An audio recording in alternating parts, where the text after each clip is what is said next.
luck, babe.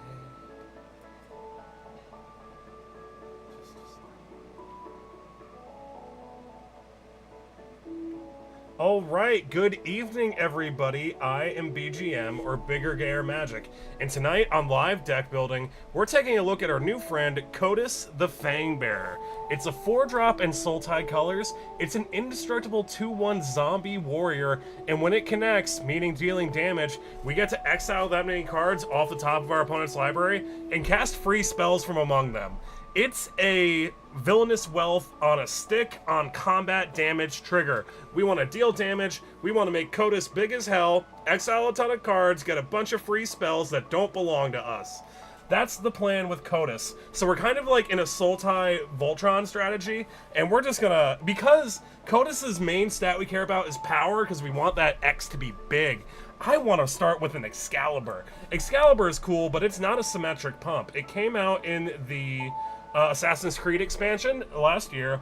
It's a 12-drop with the cost reduction for the amount of historic permanents we got, excuse me, for the CMC of historic permanents we got. It gives the equipped creature +10/+0 in vigilance, so it's only a power boost, but we only really care about power because Kotus himself is indestructible, and when we get that combat damage, we get a bunch of free spells. So here's Excalibur. Excalibur gets a little bit more pricier every... Gunner, damn! Good to see you, dude! Damn, good to see you, Gunner. How are you doing, dude? Oh my god, and it's Barry, and it's Kiki, and Pup, and... Oh my god! I am overwhelmed with friends early on in the stream. Thank you so much, good to see you. Shout out to Kiki's a Badass. Check out Kiki's a Badass, spelled Kikiza Badass on Twitch. She's cool. She's a supporter of the channel. So I hate KFC people. I don't know if I've ever met a KFC person. I know I've mentioned it before, but once again, Ogier Kazlim. Ogier Kazlim is cool. Let's talk about it. So Ogier Kazlim is kind of like a creature. He shits out creatures onto the battlefield on connection. And because of the way Ogier Kazlim is worded, because it's on combat connection, dealing the damage, Kotus, he's a great fit for Kotus. Because if Kotus keeps getting removed, and Kotus is too expensive, we can just put all our Voltron support over on Ogier Kazlim right here, get Ogier Kazlim to get some big triggers, and then he'll shit out free stuff. Instead of our opponent's deck, it'll be our own deck, though. It's cool. This thing also has a death trigger that flips it into a land, which is cool. And you can also transform it back by paying 3, but you can only activate it if you control 10 or more permanents. So if you got the City's Blessing, you can flip it back over into its God version. It's cool, it's rad, it's still hanging out around $7 for the fancy art. I enjoy this thing quite a bit. Great suggestion. I hate KFC. Gunner says Gunner, alright, come on, Gunner, give me a real card. What do you got? Oh my god, okay. You know what? So, like, there is so much potential for Kotus, because Kotus is casting other people's decks. So as long as you have, like, just interaction and, like, ways to pump Kotus's power and make him evasive and unblockable, you can shove whatever the fuck you want in Kotus and it'll just function. So if you want to be a sweaty stacks player, you could run Propaganda. Propaganda means that everybody got to pay 2 mana for every creature they want to attack you with. So that's Propaganda. Propaganda's cool. It's like, it's got a cool art, and that's about all the positive things I can say about Propaganda. Hey, Chaotic Master, good to see you.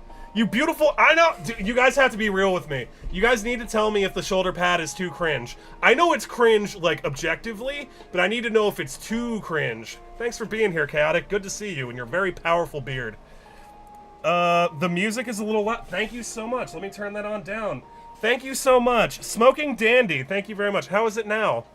Alright, so we got a bunch of suggestions over on Hot Soup! I see Hot Soup over on Twitch. And I think I saw my friend Mateo from You Get Mateo's here! What's up, BGM? I'm glad I got here early. These streams are relaxing to just see and think about deck building. I'm back with my Doctor Who, but BS, trying the 13th Doctor. It's so good to see you, Mateo. Mateo, I'm pretty sure you were the only person on YouTube who watches me, so thank you, Mateo. We got this here Hot Soup. Hot Soup is a very fun card.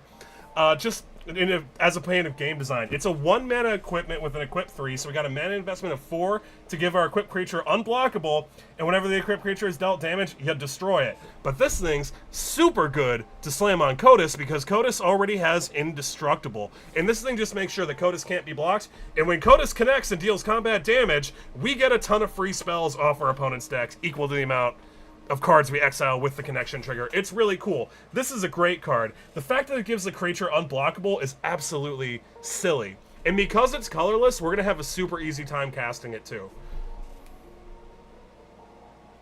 Very good card. The Shirtless Khan. It begins. The Shirtless Khan. I don't get it. In order to accurately tell the cringe level of the shoulder pad, we would have to see it without the shirt. Well, you know what? I don't normally plug my Patreon, but I do have a few videos of me shirtless in a jockstrap on my Patreon playing video games in this piece of armor. Also, you're gonna see me shirtless tomorrow. I forgot, because I post all my stuff early on Patreon. So there's gonna be a video tomorrow where you can see it shirtless if you can tell then. I also asked the cringe question then. So Gunner, friend of the channel and patron, thank you Gunner, is suggested us this Silver Shroud costume from the Fallout expansion that came out, I believe, in 2024. This thing is a 2-mana colorless flashy enchantment, which means we can have it enter at instant speed. And when this thing enters the battlefield, we attach it to a creature, and then that creature gains Shroud, which means it cannot be targeted by things. Even our stuff. So once this thing has Shroud, we need to take off his Silver Shroud costume before we can slam other pieces of equipment or auras onto it. And the equipped creature can't be blocked. 10 out of 10. We got another can't be blocked. We're going to help Kotus get those big connection triggers to exile X cards, and then we're going to get a bunch of free spells off his trigger. It's going to be absolutely disgusting. Yeah, this thing's cool. This thing's $10. Honestly, I'm not funny. Thank you very much for the follow. I appreciate it. I'm BGM, or, Bigger, Gayer Magic, and if you want to suggest some cards for our Kotus build, and you see your card up here, it'll be put into a Mox Field deck list, and you can see all the cards that other people are suggesting for Kotus on that deck list, and y'all can get there via the link tree. I'm sorry, I can't get Twitch to make my link tree work on Twitch, so the link tree is only on TikTok right now. I'm sorry, guys.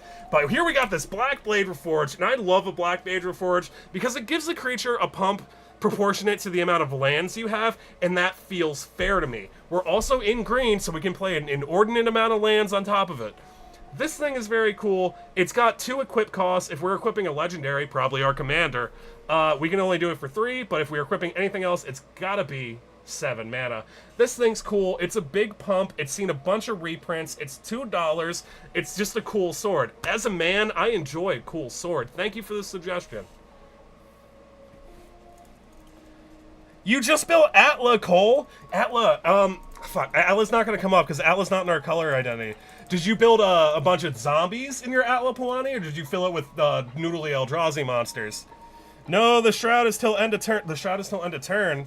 I'm sorry, Gunner. Thank you so much for calling me out on that. I do appreciate it.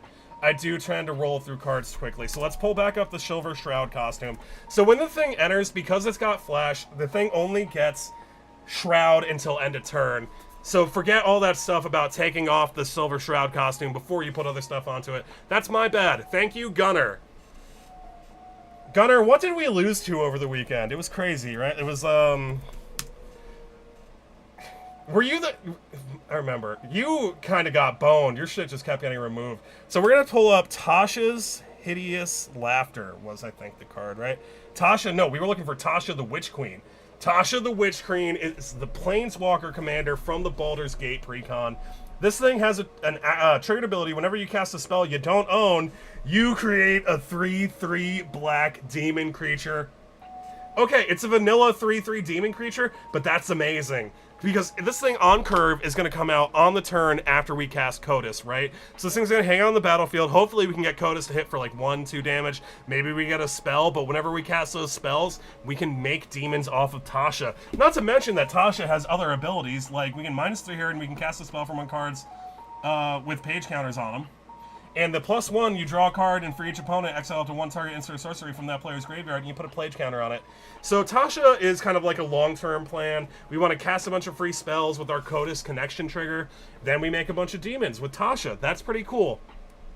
Honestly, the rest of Tasha's mechanics just feel like gravy to me. I feel like we're really running Tasha the Lich Queen in our Codis build because of that first triggered ability. Honestly, that's where the excitement is for me on Tasha in relation to Codis.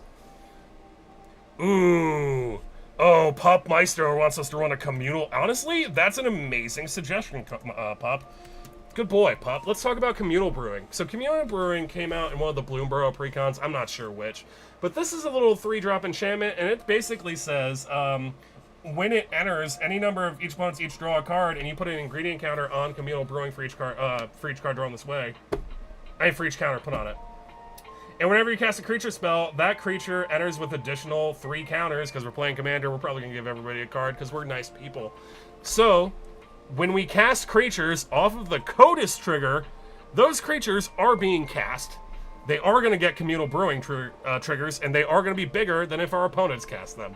This is a very good suggestion. Yeah, it's just going to make us cast, so we're going to cast our creatures off our opponent's decks with Codis's triggers. Then communal brewing will trigger and make them a little bit bigger. This is great. Also, it's a little bit group huggy. I want to say this came out in Miss Bumbleflower, if I had to guess, because you're helping everybody draw a card. That's not so bad. I like this thing. All right, E-Man wants us to run the Whisper Silk quote. Whisper Silk Cloak. I'm pretty sure this is another unblockable kind of dealio. Yeah, we got a Whisper Silk coat. Came out, Whisper Silk Cloak. Looks like this reprint came out in Lord of the Rings. It's a 3-drop with equip 2, so a mana investment of 5, and the equipped creature can't be blocked and has Shroud. Okay, so unlike the Silver Shroud costume, which only gives Shroud until end of turn, this thing does give just a static Shroud effect. So if we want to put more auras or more equipment on our Commander Codis, or whatever this thing is equipped onto, we need to remove the cloak first because of Shroud. But other than that, this is just like a little $3 piece that prevents our opponents from targeting our commander and also prevents our opponents from blocking our commander. So this thing is just a gateway cloak into free spells from our opponent's decks. Very good suggestion. E-Man, great suggestion. Thank you. And thank you guys for the 350 likes on TikTok. I appreciate it. Deadly Teddy 13 wants us to run that Grappling Hook. Grappling Hook, is that like the 4-mana one from the D&D set? Grappling Hook is the 4-mana one from the D&D set. The equipped creature has double strike. That's pretty good. We gotta talk. Okay, whenever equipped creature attacks, you may have target creature block it this turn if able. It's got equip 4. So there's something that I learned like within the last year of playing Magic. I've been playing Magic for about a decade, just apparently not very well, because I learned pretty recently that double strike causes your connection triggers. When I say connection trigger, I mean a creature dealing damage and you get a thing. Double strike causes those things to trigger twice if they can do first strike and normal combat damage, because it's actually dealing the damage twice. It's fucked up. Anything that has like a deal damage connection trigger gets doubled up by double strike if they don't have something to take the first strike damage. It's so good. It's so insanely good and broken. Strong Back, you got that Strong Back, Gunner? Let's talk about Strong Back. Strong Back came out in the Fallout expansion. It's great. It's 3 mana. It's $3. It's a mono green aura, and this thing says that equip abilities that target enchanted creature cost 3 less to activate, and aura spells you cast that target enchanted creature cost 3 less to cast. And enchanted creature gets +2/+2 for each aura and equipment attached to it. This thing is amazing. This thing is like the perfect piece of ramp and the perfect... It's so good. It makes Codis big, right? Because we're going to have multiple pieces on Codis. It's going to make Codis big. It's going to help us make Codis even bigger because it's got like so much cost reduction involved with it. Absolutely insane. So good. Gunner, 10 out of 10 suggestion, dude. This one's so fucking good. Okay. Alright, let's pull back up our Mox field. Make sure that gets up into the deck. Alright. Genesis Wave. Genesis Wave. Oh my gosh. You know what? While we're just pissing off our opponents and taking really long turns, let's just keep going with our own little Genesis wave. Oh, I didn't know this thing got a reprint. Hell yeah, this thing used to be expensive. This thing's down to 50 cents if you want the Lord of the Rings reprint. This thing's cool. This thing used to be like 20 bucks at one point, if I remember correctly. This says reveal the top X cards of your library, where X is the amount of mana you're paying into this thing. And you may put any number of permanents with mana value X or less from among them onto the battlefield, and then you put all cards revealed this way that weren't put into your graveyard. Yeah, it's very cool. It's good. It just helps you get through a big chunk of your deck. If you're in green and you're heavily committed to ramp, this thing will just cast large chunks of your deck. It's really good. It's a finisher. It rewards you for putting a ton of mana into it. It is the cons, though. The cons for Genesis Wave for me is if you don't have a bunch of permanents in your deck, it could fizzle. Like if you're running a ton of instants and sorceries, your Genesis Wave can whiff hard off a bunch of instants and sorceries. Also about Genesis Wave, well, there was another thing. It takes a long time to resolve. This card takes multiple minutes to resolve usually. It takes a long time. And for the reasons of it being whiffable, if your deck isn't synergized and built to be permanent heavy, it can whiff. And the second thing is it takes too long to resolve. But yeah, Genesis Wave's cool. Yeah, Double Strike does equal double strikes. Zopandrel! Zopandrel? Let's talk about Zopandrel. Zopandrel, Hunger Dominus, is green. It's a 7-drop. And this thing says at the beginning of each combat, not just our combat, each combat, we're doubling up the power and toughness of each of our creatures. And this thing's got a little bit of a built-in insurance policy because it's got an activated ability where we can pay 4 life or 2 green, sacrifice 2 other creatures, and we put an indestructible counter on our new friend, Zopandrel, who looks like an angry green bean to me. This thing's great. This thing hangs around 20 bucks. It came out in Phyrexia All Will Be One about 2 years ago, and it's seen play in Commander ever since. I opened one, put it in a deck, and I haven't been compelled to take it out. This thing's a house. It can often end games and give you that extra push of power to close it out. Also, if you're doubling up Kotus's power and Kotus is able to connect, you're going to get that many more free spells off of it. It's a real good one. Oh, Zombie Kidney. Zombie Kidney, good to see you, my friend. Let's talk about Felix 5 Boots. So Felix 5 Boots is a precon that came out in Thunder Junction, a lot like Kotus, because Felix says if a creature you control dealing combat damage to a player causes a triggered ability of that permanent to trigger, that ability triggers additional time. Kotus himself has a connection trigger. This thing doubles up your connection triggers. Also, if you can give Double Strike, you're going to get 4 of them. It's absolutely coconuts. Felix is cool, and I imagine you could like open Kotus the Fangbearer and take the Felix precon, dump all the mercenary and like outlaw nonsense out of it, and then like just slot in a few more equipment, and you probably have a very like serviceable Kotus deck. Ooh, Deadly Teddy wants us to run a Villainous Wealth. Villainous Wealth. Villainous Wealth is the spell stapled to the trigger on Kotus. It's great. It says that it's an X spell. It's a Sultai X spell. It got reprinted in Thunder Junction, and why can I not spell Villainous Wealth? V-I-L-L-A-I-N. Villainous Wealth. It's Sultai. Here it comes. Villainous Wealth. Target opponent exiles the top X cards of your library, and you may cast any number of them without paying for them. It's great. It's so good. It's Kotus's damage trigger. So, like, let's say, I don't know, maybe Kotus gets turned into an indestructible bug, or a tree, or a food, or a sun, or he's imprisoned in the moon or something. This thing is just another way to dump a bunch of mana and get a bunch of free spells off your opponent's decks.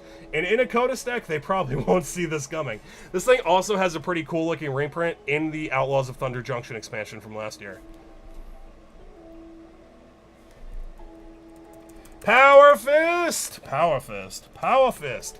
Power Fist, I assume from the Fallout expansion, is a green 2-drop artifact equipment. It's got Equip 2, so we got a mana investment of 4. This thing's $11, because it's great, and it cares a lot about +1/+1 counters, right?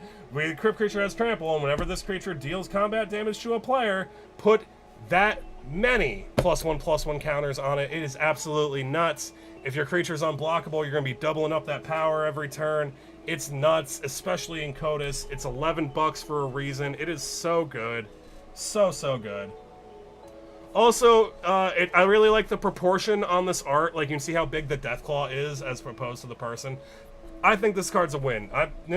If your deck, like, really, really heavily relies on +1/+1 counters, like, that's the whole deck's thing is +1/+1 counters, it might be worth $11.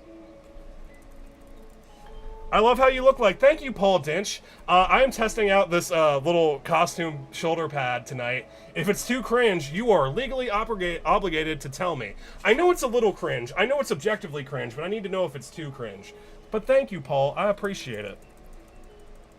Have you tried Power? Yeah, we just pulled up. Big mana have to run a Nyx. Oh, Deadly Teddy. Let's talk about a Nyx Bloom Ancient. Nyx Bloom Ancient. Oh, holy shit! Thank you guys for the 1,100 likes. That was thank you, TikTok. I appreciate y'all. I'm BGM or Bigger Gayer Magic. We're doing some line deck building. If you want to suggest a card for our CODIS build, please put it in the comments. If you see your card over here, you can see it on a Moxfield deck list in the link tree, and you can see all the other viewer suggestions on that deck list. Thanks for hanging out with me. This is Nyx Bloom Ancient, suggested by Deadly Teddy over on TikTok.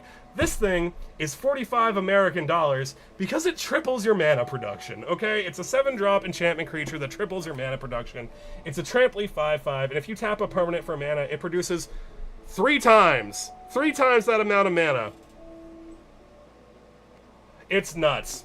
It just produces all the mana you would ever need to win a game. Oh, Kiki, we pulled up Felix 5 Boots a few cards ago. Zombie, Mercurial Spell Dancer. This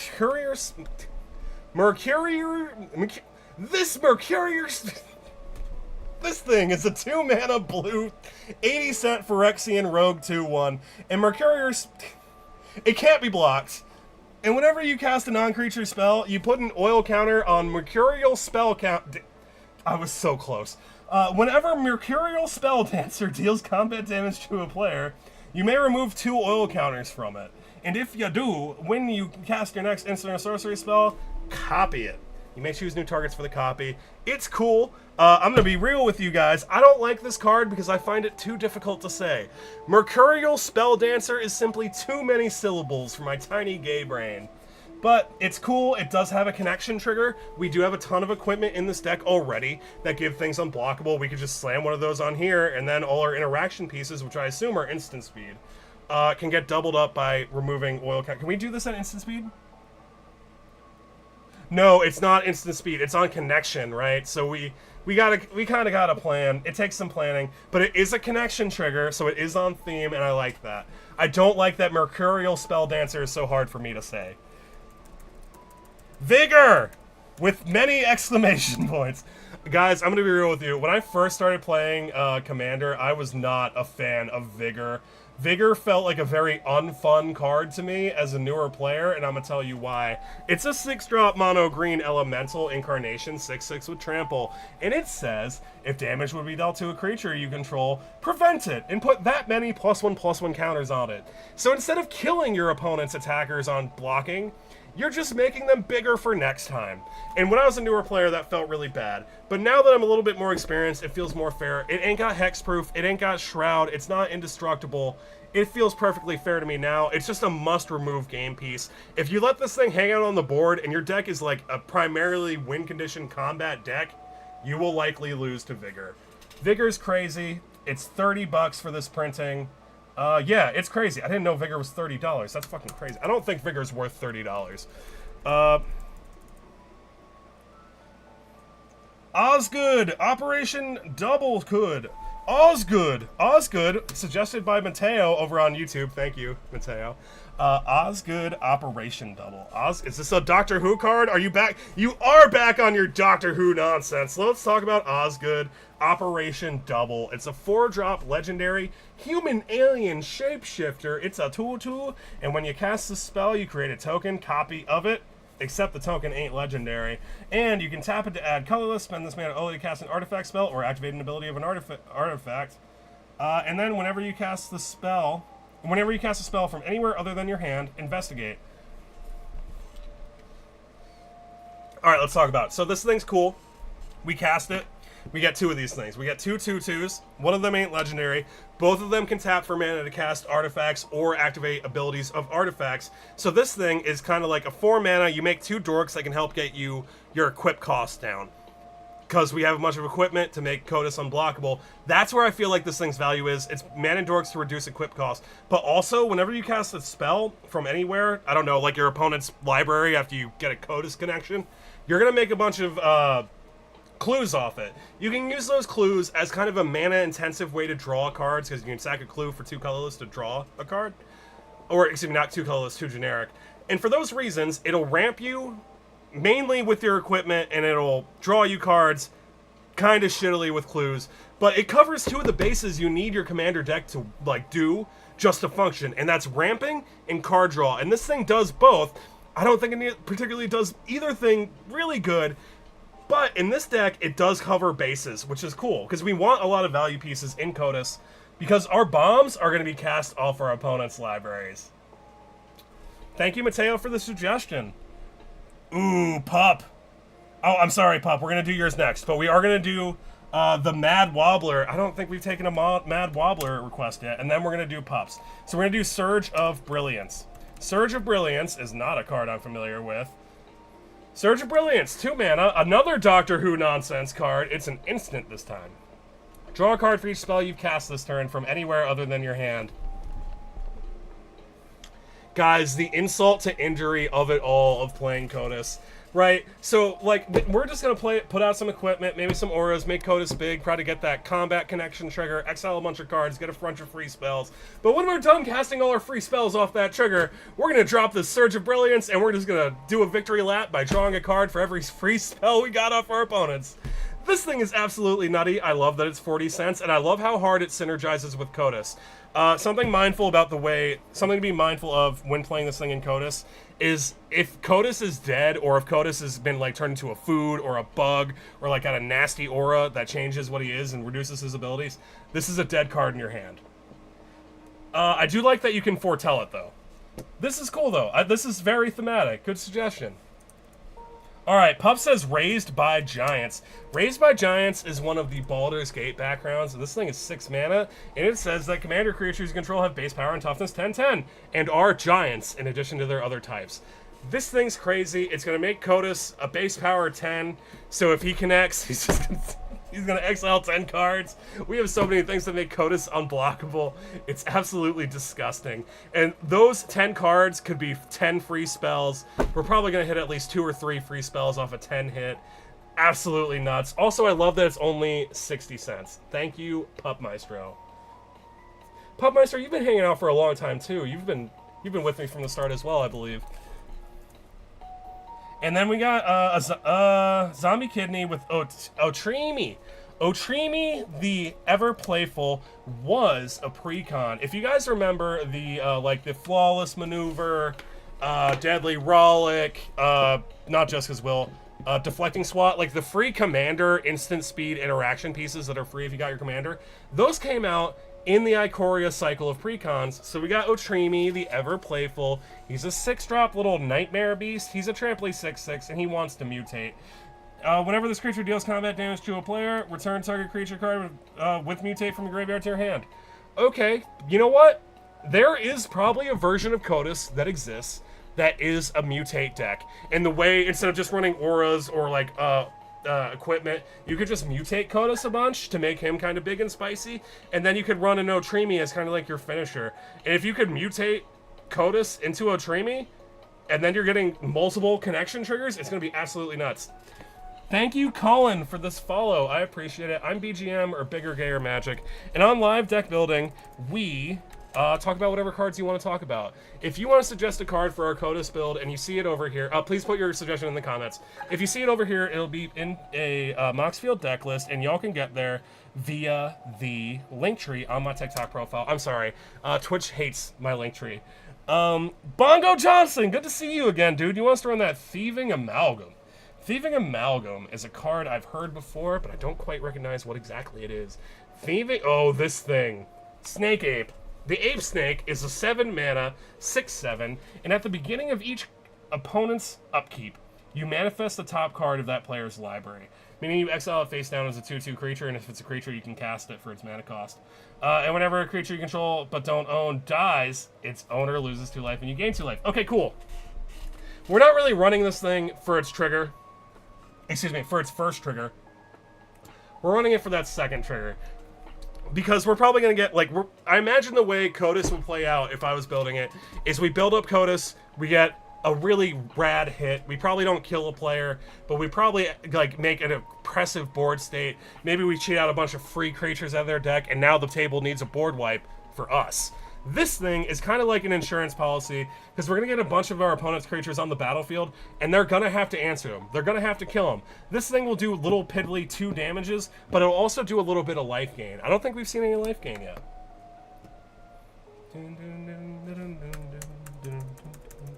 Alex Campbell wants us to spread the plague. Let's talk about a spreading plague. Spreading plague. Thank you guys for the 1,300 likes over on TikTok. That's a lot for me. Thank you. I appreciate it. Spreading Plague is a 5 mana black enchantment, and this thing's 12 American dollars. Whenever a creature comes into play, destroy all their creatures that share a color with it. They can't be regenerated. I hate this. I hate this. I hate this. I hate this so much. Okay. It ain't for me. Please, I beg. You know what, Alex? You begged, so we're gonna talk about it. I'm not super familiar with this card. I imagine if we're, like, maybe we get paired up against, I don't know, a Boros deck. Like, this would be cool to have against a Boros deck, but we got 2 other opponents, and we're in, like, the most popular colors, which are, like, green and blue, in my opinion. Bucks, I don't know. What do you guys think the most popular color in Magic is? I would say probably green and blue. Yeah, this thing, I don't know, because, like, we're going to be slamming down. Well, I guess we can pick what cards we're casting off the Codas trigger. I don't know. I got some reservations about your spreading plague, Alex. All right. That's spreading plague. In the deck it goes. Altar of the Brood. Oh god, I have lost to Altar of the Brood so many times. Altar of the Brood is gonna put your library in your deck, in your graveyard, because whenever another permanent enters the battlefield under your control, each opponent puts the top card of his or her library into his or her graveyard. So this thing's cool, right? Each opponent. So we're not doing self-mill. I don't imagine we're really in a self-mill strategy, which is weird for us in these colors to not be doing that. But it'll help fill our opponent's graveyards. If we can also pack the deck with some other recursion spells to pull stuff out of our opponent's graveyards, if we want to be really sweaty about it. This thing's cool. This thing is a win con. That's why it's 20 bucks. There are so many ways to just make infinite combos. You get infinite ETBs. Altar of the Brood kills your opponents. When they draw. Doesn't kill them by milling. But, I don't know. It's interesting. I've lost to this card too many fucking times. When I see this thing hit the battlefield, I just groan. I just built a Mothman deck. This color... Yeah, hey Matt, how's it going? Let's pull up the Mothman is honestly, like, if there wasn't already a Mothman deck in my pod, I would build the Mothman. The Mothman in the strategy is like a self-mill strategy, a counter strategy. The Mothman's wonderful. 10 out of 10, recommend the Mothman. It's a 4-drop flyer, 3/3, and whenever the Wise Mothman enters or attacks, each player gets a rad counter. Rad counters happen after your draw step. You mill as many cards as you have rad counters, and then for each non-land card you milled, you lose 1 life, and you lose a rad counter. But for each land you milled with the rad counter trigger, you retain the rad counter. Rad counters are kind of like slow damage. You can kind of theoretically treat the rad counters as 1 damage that's going to happen eventually, because eventually they're going to mill a non-land. But I don't like leaning on the rad counters to try to kill that way, because they're fucking slow, in my opinion. But this thing gets big, because whenever 1 or more non-land cards are milled, put a +1/+1 counter on each of up to X target creatures, where X is the number of non-land cards milled this way. So good. So good. You just make the Mothman big. The Mothman already has flying. It becomes pretty much like a big flying dragon. 10 out of 10, would recommend. The Mothman's a great time. The Mothman would be a whole lot cooler, but with googly eyes. Thank you, Kiki's a badass. Ooh, Mind Crank. Let's pull up Mind Crank. Matt wants us to run that Mind Crank. Are you running that Mind Crank in your Mind Crank? Mind Crank, 2 words. I'm dumb. We need a space. Here we go. Mind Crank. Let's get to Mind Crack. I put Mind Crack instead of Mind Crank. Mind Crack is a 2-mana artifact. It's 20 books, and whenever an opponent loses life, that player puts that many cards from the top of his or her library into his or her graveyard. Yeah, this thing ain't so much for Codas, but like, yeah, Matt did bring it up in relation to the Mothman. This thing is way more powerful in Mothman because Mothman cares about milling multiple non-land things, and this thing will do that. Pretty good. Spicy Tortilla wants us to run that Mana Breach. Mana Breach, not a card I'm familiar with. Mana Breach is a 3-mana mono blue enchantment for $2, and I have no idea what set symbol that is. That is before my time. Whenever a player plays a spell, that player returns a land he or she controls. I hate it. I don't like it. Gosh, I hate it. Alright, so, it'll definitely help you win. It'll definitely impact your opponent's plays. Your opponents will cast less spells. I don't like effects like this because I find them less fun, but here on live deck building, I talk about whatever card you put in front of me. So thank you very much for the suggestion. Please keep it the hell away from me. Damn, it's cool that. What is that from? The art's cool. I like the art. But like, imagine if like you're running a bunch of like you have a bunch of little creatures and you're trying to do multiple things per turn. This just shuts you down entirely. So if you're someone who abides stacks and just general misery, play that thing. Misinformation. Misinformation followed by a rainbow pupster is going to be our next suggestion. Alright, so, oh my god, oh no, it's another old card, but I gotta tell you right off the rip, this art goes hard. This is a strong comp, I like this. So we got our guy, I love a man with a spear. He's about to face off against it looks like an ice giant. This is a rad art. Richard Ferguson. Very cool, alright. So instant for 1 mana, put up to 3 target cards from an opponent's graveyard on top of his or her library in any order. Oh my god. Absolutely fucking disgusting. Alright. So we could cast this thing after we're attacking or right before our opponent declares no blocks. Put what we want on top of our opponent's library. Cast it for free. Absolutely disgusting. Awful, awful, awful. Also, outside of Codas, I feel like Misinformation would be really useful against a one-on-one game. Like, you could just set up your opponents with shitty draws. I like that. Look at the link below the card, BGM. It's an April Fool's thing. BGM, you're letting the people down. What? Mothman. BGM, you're letting the people down. Look at the link below the card. It's an April Fool's joke. Wait, what? Options?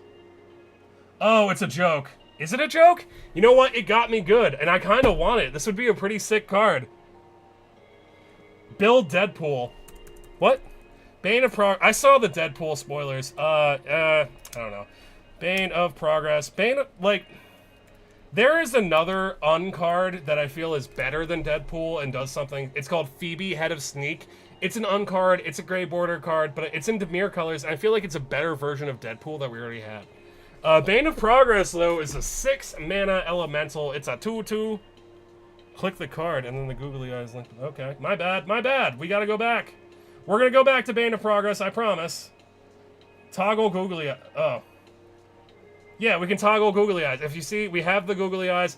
I really wish the googly eyes did other things. Yeah. Googly eyes. Thank you, Kiki, for backing me up. Here are your googly eyes. The people demanded. Alright, now we're going to go back to Bane of Progress. It's an elemental, and I think it wipes all the artifacts and enchantments. It's nuts.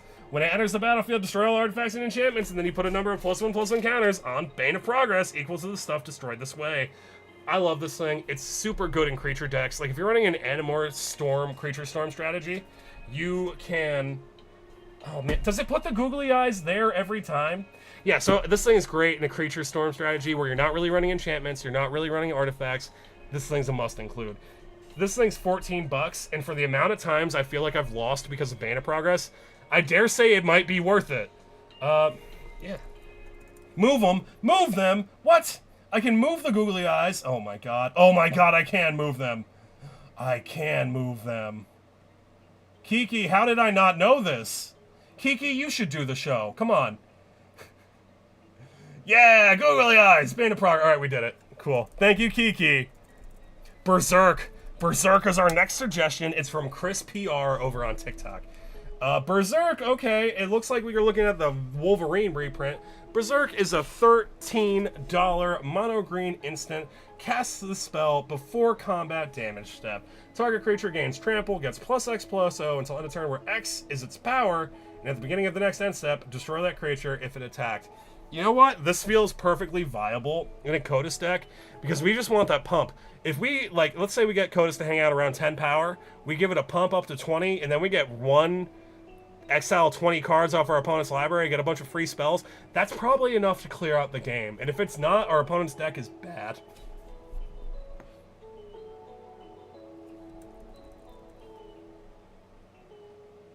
Oh, Rainbow Pupster, my bad. Fuck, I am so sorry. I am so sorry. Rainbow Pupster, I forgot about you. Let's talk about Astarian's Thirst. Rainbow Pupster, put another card in, please. Astarian's Thirst is a 4-mana mono black enchantment. And this piece of removal is favored in Voltron decks that run black, because not only does it exile target creature, making it hard removal, keeping it out of the graveyard so they can't recur it, but it also, you put X+1/+1 counters on a commander creature you control, where X is the power of creatures exiled this way. Yeah, this thing's great. Again, we care about making Kodos big because we want Kodos to have big triggers to exile a ton of cards, get us a bunch of free spells. Astarian's Thirst will do that, while also exiling one of our opponent's favorite things at instant speed. This thing's a great include. Thank you, Rainbow Pupster. And because I said that we were going to do your card and then I moved on like an asshole, we are also going to look at Become the Pilot, also suggested by Rainbow Pupster. Become the Pilot! Become the Pilot is not a card I'm familiar with because it's from Doctor Who. Become the Pilot is a 5-mana mono blue aura where we enchant a non-commander creature and we control the creature. But the enchanting creature gets +2/+2, can't be blocked unless it's attacking its owner or a permanent its owner controls. This thing's cool. It's just a shitty little aura, so we're gonna get a bunch of free spells off of damage triggers, and then the rest of the spells in our deck are just gonna steal what they already managed to cast on their battlefield fair and square. Absolutely infuriating. Also, it makes their creature a little bit bigger. And it also makes it unblockable to people who aren't them. Absolutely nuts.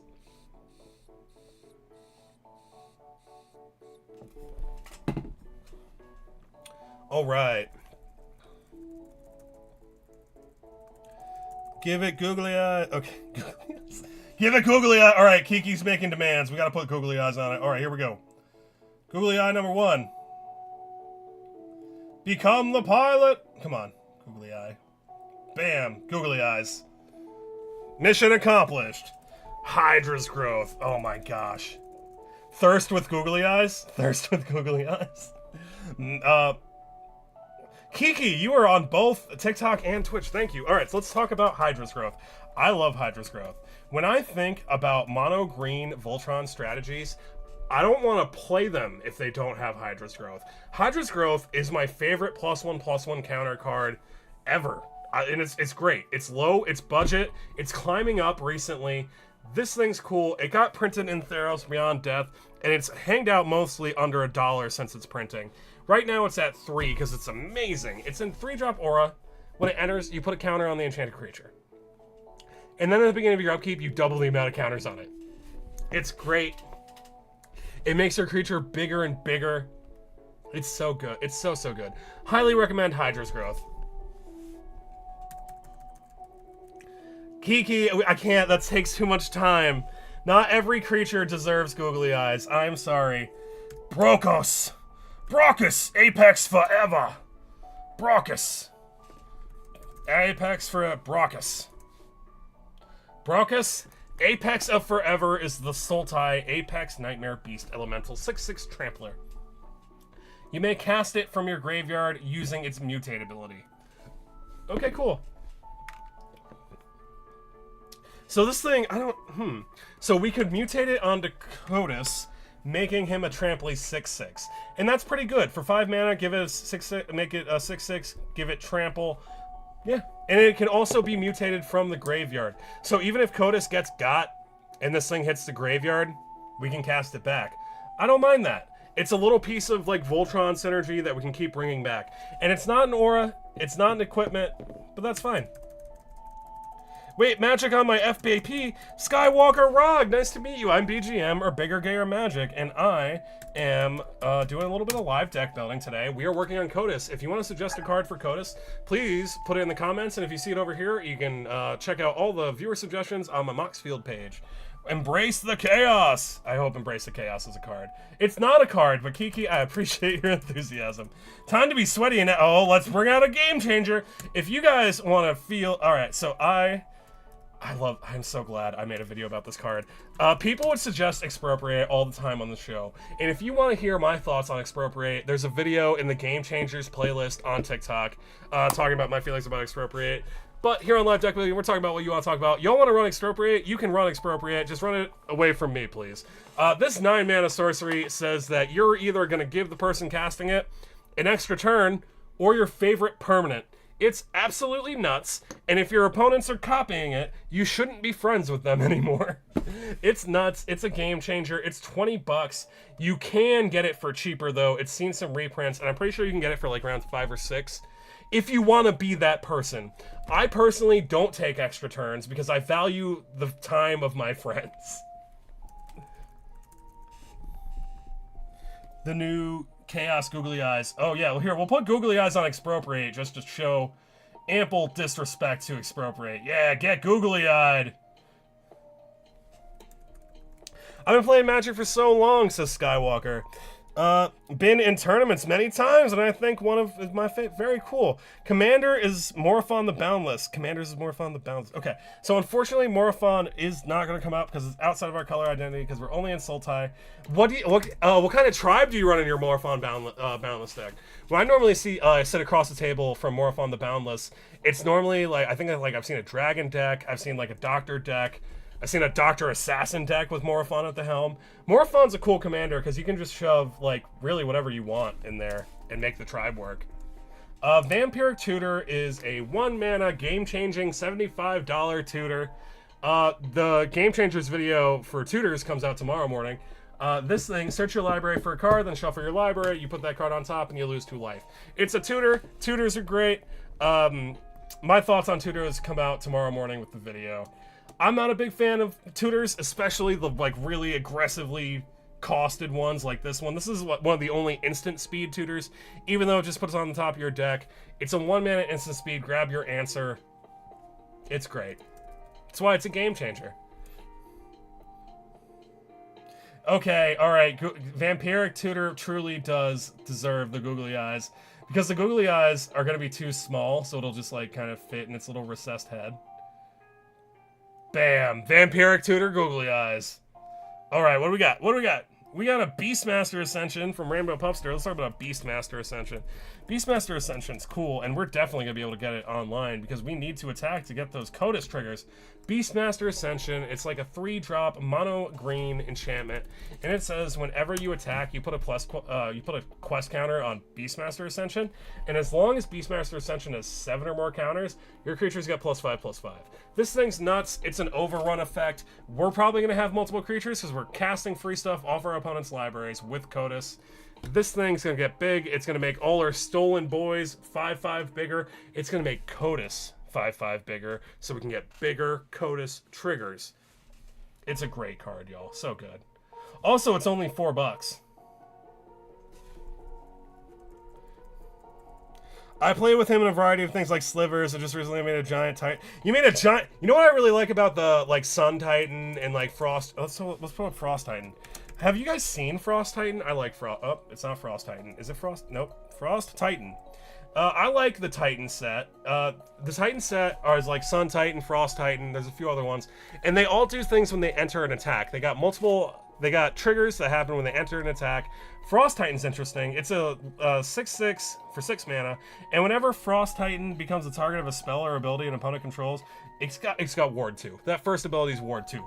And whenever this thing enters or attacks, you tap target permanent. It doesn't untap during its controller's next untap step. So it's like you tap it, you put a stun counter on it. It's great, and it does that when it enters. It does that when it attacks. It keeps doing it. I love the Titans. Are you running all the trigger Titans in your Morophon Titan giant deck? I like this stuff. And also the Titans, as like a cycle of cards, they're all usually under $1. I think the red one's a few more than $1, but the Titans are good. Y'all should check out the Titans.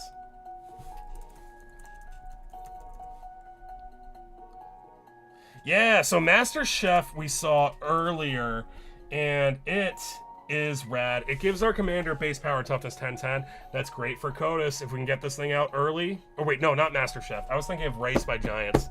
Master Chef's different. My bad. Master Chef says, commander creatures you have, whenever this creature enters the battlefield with an additional +1/+1 counter on it, and other creatures you control enter the battlefield with additional +1/+1 counter on it. Okay, that feels great, right? So we can get this thing out early, maybe on the turn before we cast CODIS, so that CODIS will be a 3/2. And then when we have CODIS on the battlefield and we get that CODIS trigger, the things we're casting off the CODIS trigger are going to get that additional +1/+1 counter. I like that. Very cool suggestion. I almost read it from memory as if it was like Raised by Giants. That was weird. I should not do that. Uh-oh, I'm disconnecting. Thank you, Mark. I appreciate it. Bear Umbra. Oh my god, Bear Umbra. Bear Umbra is absolutely disgusting. I like Bear Umbra. Holy shit. Okay. So I didn't know that Bear Umbra was originally printed in one of the Zendikar blocks. I thought Bear Umbra was printed in the Tuvasa precon like 7 years ago. This thing's nuts. It's a 4-mana mono green enchantment, and when the enchanted creature when the enchanted creature attacks, you untap all your lands. It's absolutely nuts. It can sometimes make you double mana per turn. It's so good. Also, it gives totem armor. So if the enchanted creature would be destroyed, instead you remove all damage from it and you destroy the aura instead. So it's protection. It doubles your mana output if you're primarily using lands. It makes your creature a little bit bigger. It is so good. If I'm running mono green Voltron, it's probably like it needs to have a Bear Umbra. I got the Tuvasa precon and I move mine around. I love Bear Umbra. I also love, oh my god, Manifesting Magic. Holy shit, thank you. That was Manifesting Magic. Thank you for the dinos, thank you for the chilies, and thank you for the paper crane. Manifesting Magic, are you still here? I am so sorry I missed you. My bad. Fizek, it's in the Wild Court precon from D&D. Very cool. Working on a Deadpool deck currently. We should have done Deadpool. Deadpool got spoiled today. Deadpool's having a secret lair like the Marvel. It's copyright-free Chapel Roan. It's on YouTube by someone called Juicy Beats. Give them some love. They have less than 500 subscribers. Animal Sanctuary. Anna Sanctuary? Animal Sanctuary. Is it Animal Sanctuary? Animal Sanctuary. It's a land. It's colorless. You can tap it to add a colorless. You can pay 2, put a +1/+1 counter on a cat, dog, bird, snake, goat, ox. Very cool. I don't think we're doing that in CODIS, though. Bitterhorn. Bitterhorn is rad. Bitterhorn is rad. Bitterhorn! Bitterhorn is the Phyrexianized version of... It's Bitterthorn! My bad, I misread that. Bitterthorn. Bitterthorn, it's like a sort of the Animist, except better because it's one... Oh my... Why can I not spell Bitterthorn? Bitterthorn is a 3-mana living weapon piece of equipment. When it enters, you create a germ and you attach this thing to it. It gives the equipped creature +1/+1, and it gives an attack trigger to go find yourself a basic, slam it down onto the battlefield for free. It's very cool. I like it a lot. It can grab you a bunch of basics. If the germ that it makes dies, you can just slam it on a regular creature for 3 mana. It can make CODIS a little bit bigger and also ramp at the same time. It's really cool to draw early game. I really like this thing. I wish it wasn't $17. It came out in one of the precons. It is so good.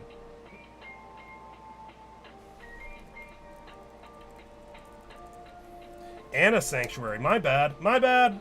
The Mad Wobbler. Thank you for the correction. Anna Sanctuary. Alright, well, I've never seen this thing before in my life. It's a 3-mana mono green 40-cent enchantment. At the beginning of your upkeep, if you control a blue or black permanent, target creature gets +1/+1 until end of turn. If you control a blue permanent and a black permanent, that creature gets +5. Oh my god, this simply is the best card. The Mad Wobbler.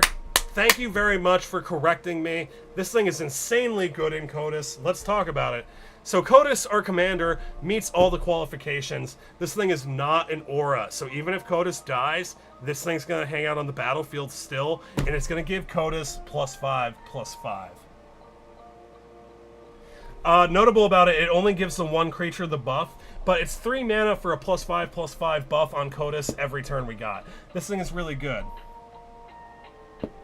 Notable about the way it's worded, though, we do need to be untapping with Kotis, because if we don't untap with Kotis, we can't target it with its trigger. So that's the only thing I feel restrictive about this thing. But other than that, feels pretty good. Very cool suggestion. Thank you. Thank you, the Mad Wobbler. Yeah, Anna Sanctuary is very good. Colossal Dread Mask. Colossal Dread Mask. A meme of a meme. Colossal Dread Mask is a 6 mana equipment with equip 5, so we got a mana investment of 11. Living Weapon, great. So it enters, and we have a germ, and the germ is going to be a 6/6 trampler. I don't hate that for 6 mana. Also, if it dies, or if we want to make Kotis big with this thing, we could just move it. Also, it's a common. It's only 40 cents. The art is really, really cool looking on this thing. Very cool. If you guys do not know what this card is referencing, it's referencing one of the Ixalan dinosaurs, the Colossal Dreadmaw.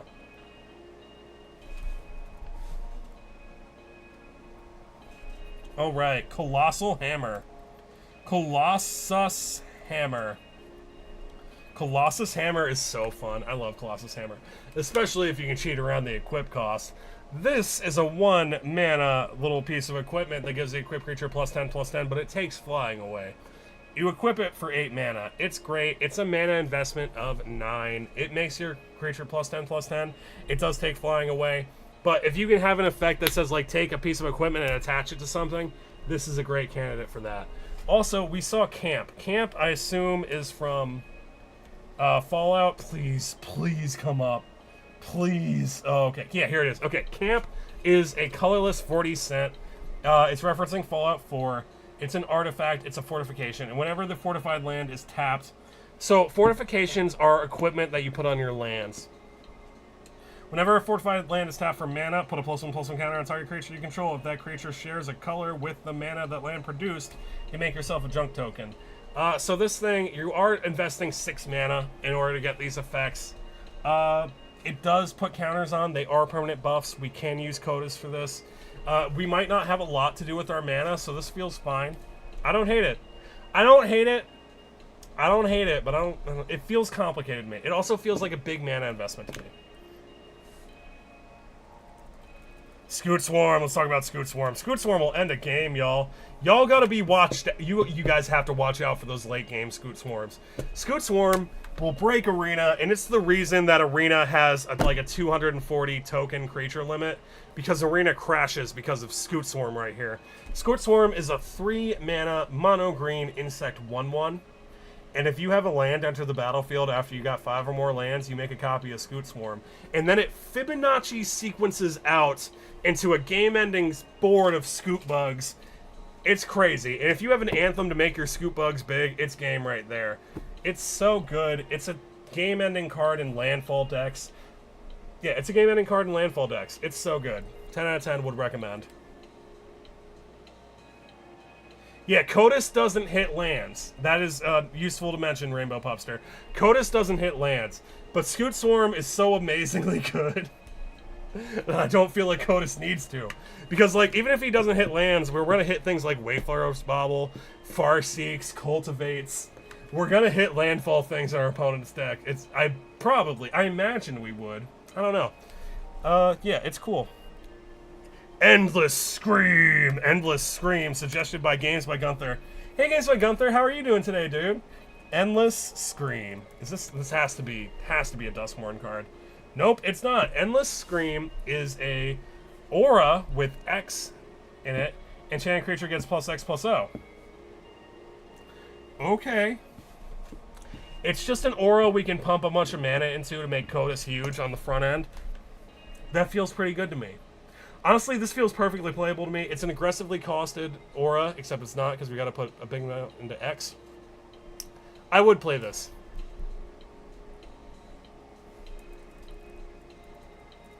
Yeah, Scoot Swarm is the reason Alina has limits. Baral's Expertise. I like the Expertise cycle of cards. I think they're cool. The Expertise cycle are a cycle of sorceries that all do something kind of shitty and like not good for the mana value, but it also lets you cast a free spell from your hand, and it's usually a small spell. This thing, pay 5 mana, return up to 3 target artifacts and or creatures to their opponent's hands, and you can cast a 4-drop or less from your hand without paying for it.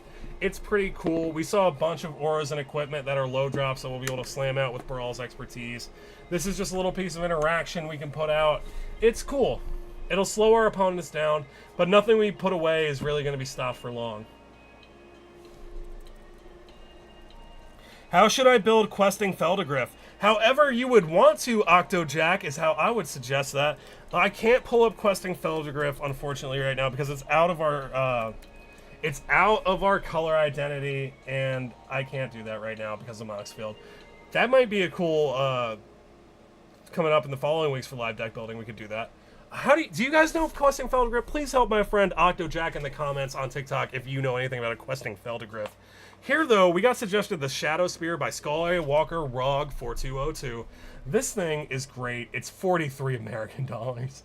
You cast it for 1 mana, and you equip it for 2. You can pay 1 mana to remove Hexproof and Indestructible from your opponent's creatures, and your equipped creature gets Trample and Lifelink and +1/+1.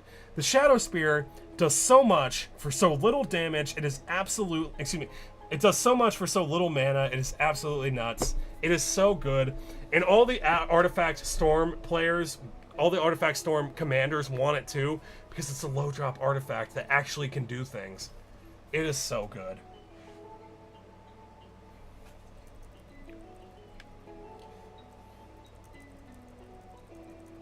Shadow Spear is in every... Damn, Skywalker Rog, I hope you're a proxy player. No, Unnatural Growth has not been added. Let's pull up Unnatural Growth. Unnatural Growth is something that I had a bad time. All right. Unnatural Growth, I think it doubles the power. Yeah, it's kind of like Zopandrel.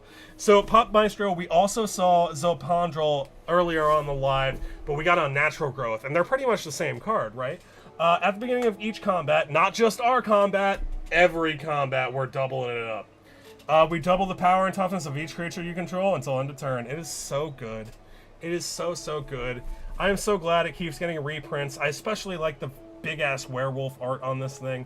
If we look right here, it looks like the most recent reprint was in the Bloomborough expansion last year. So good. Such a good card. Also, notable about this thing versus Zopandrel. Zopandrel's $20. This thing is $3. That's a factor, for me at least. Very cool. Case of the Trampled Garden. Case of the Trampled Garden. The Case of the Trampled Garden has to be the most Bloomborough-ass name. It's not. It's a Murder Zakharov Manor card. I am not. Don't listen to me. It's a 3 mana mono green case, and when it enters the battlefield, you distribute 2 +1/+1 counters among up to 2 target creatures. To solve the case, creatures you control have total power 8 or greater. And then once the case is solved, whenever you attack, you put a +1/+1 counter on target attacking creature, and it gains trample until end of turn. Okay, cool. So we probably are not going to have a hard time getting to 8 power. We have so many cards in Kodos that are just revolve around making him big, so we can get those big, juicy Kodos triggers to get a ton of free spells. This thing, though, that last ability after we solve the case, is pretty cool. It just makes our things bigger and bigger, and it also can slam trample onto them. So if we miss, like, if we miss a card in our deck that makes Kodos unblockable, giving it trample is almost gonna guarantee that we get that Kodos trigger and have a chance of getting a free spell. Alright guys, we've been going for over an hour. Once again, hey Blake, how's it going? Yeah, we've been going for over an hour. We're gonna take a few more cards and then call it a night. Once again, I am BGM, or Bigger, Gayer Magic, and on lives, we do live deck building or community deck building, where we talk about a commander. You put in cards in the comments that you want to put in that deck. I pull them up over here, and if you see your suggestion over here, it'll be put into a Moxfield deck list that y'all can check out via the TikTok link tree. Thanks for hanging out with me. This is a Deadly Allure. It's a 1-mana mono black sorcery that target creature gains Death Touch until end of turn, and it must be blocked this turn if able. Flashback for a single green. This is cool. Things I don't like about it, the sorcery bit, right? If it was instant speed, that would be better. We do have to do this before combat, right? So this is a main phase 1 action. It does give the thing death touch, which is cool, and it must be blocked this turn if able. I feel like if it gave first strike, it would be a lot more playable too. Yeah. All right. Let's do a few more. Everyone's creatures mute, yeah. You should run, Deadly Allure. You should run. Well, I'm already loving watching you, man. Always love finding more magic peeps. Thank you, Skywalker. I appreciate it. Chorus of YouTube is least lag. Okay, good to know. Good to know that the platform that has the least lag is also the platform where no one's watching. Thank you, Kiki. I appreciate it. Chorus of Might. Chorus of Might. Chorus of Might is a 4-mana mono green instant. She's giving Princess Leia right now. Until end of turn, target creature gets +1/+1 for each creature you control and gains trample. Honestly, that's not so bad. That feels perfectly playable to me if we want to do a budget build, because this thing's only 40 cents. It's only for a single turn, and we kind of already have to be winning for it to be a super impactful card, right? We already have to have a bunch of creatures on the battlefield to make the pump significant, and it'll just get us a bunch of more free spells. So, if we're doing a budget build, I like it. But I prefer something that hangs out a little more. Alright, that is Chorus of Might, and then we're going to do Clan Crafter. Clan Crafter. Clan Crafter. Clan Crafter came out, it looks like the Baldur's Gate expansion. It's a background enchantment. It's a 2-drop legendary blue background. Commander creatures you own have sacrifice an artifact, put a +1/+1 counter on this creature, and draw a card. I don't hate it. So it is an artifact matters kind of thing. We could turn stuff into clues with it. Let's say we cast a bunch of free artifacts off our opponent's decks. We could sacrifice them with this thing. Draw cards off it, kind of turn them into clues, except they're better because they're going to be plopping down more +1/+1 counters on our boy Kotus. Also, this thing's only $1, and I like that too.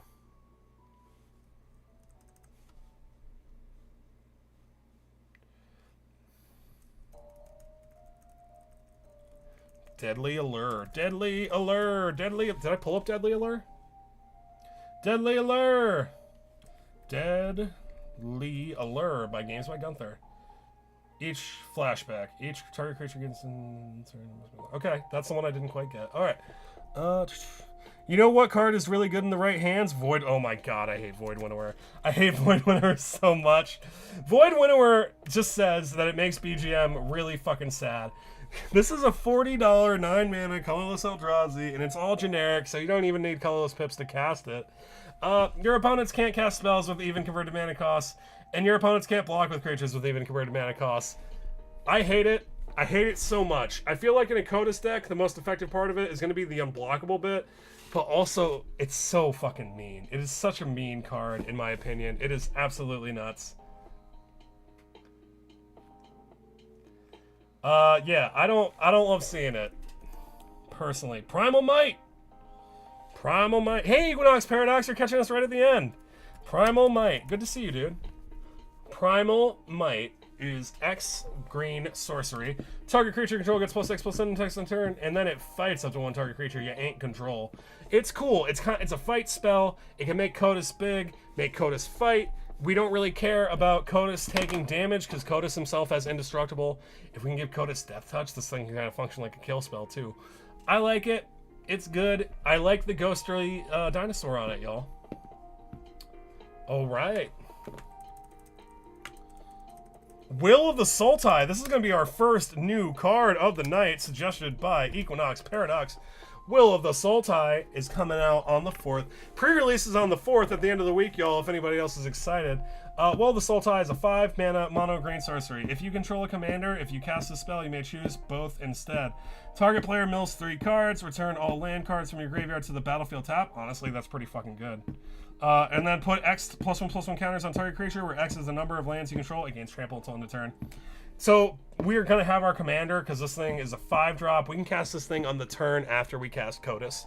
And then we can slam a few counters where X the number of lands you control, and 10 that's going to make big. It's going to give CODIS counters, so CODIS is going to say big. It's going to give him trample, so we can get in for damage. And it's also going to have target player mill some cards. And if we are building in a way that we want to put cards in our graveyard, we can use this thing to fill our graveyard too. Excellent suggestion, Equinox Paradox. I appreciate it. Hell yeah. Fey Flight. Fey Flight. We got a cool little aura. This thing's going to give our enchanted creature flying, +1/+0. And when it enters the battlefield, enchanted creature gains hexproof until the turn, so we can use it as a surprise piece of connection, surprise piece of protection for our Commander CODIS right here. Very cool suggestion. This thing's only 40 cents. It's got a few different arts. It came out last year in the Murders of Karlov Manor set. All right, y'all. It has been an hour 15. That is the last one of tonight. I'm going to take off and head off to bed. Thank you guys so much for hanging out with me. I'm BGM, or Bigger Gayer Magic. On lives, we do live deck building. We talked about the commander over here. Y'all suggested cards. We talked about them over here. If you want to see any of the cards that people suggested for CODIS, you can check out my Moxfield page via the link tree on my TikTok profile. And if you want to play Commander with gay nerds on the weekends via Spell Table, which is paper magic over webcam, please check out the Bigger Gayer Discord. Thank you guys so much for hanging out with me tonight, and I hope you all draw the appropriate amount of lands during your next game.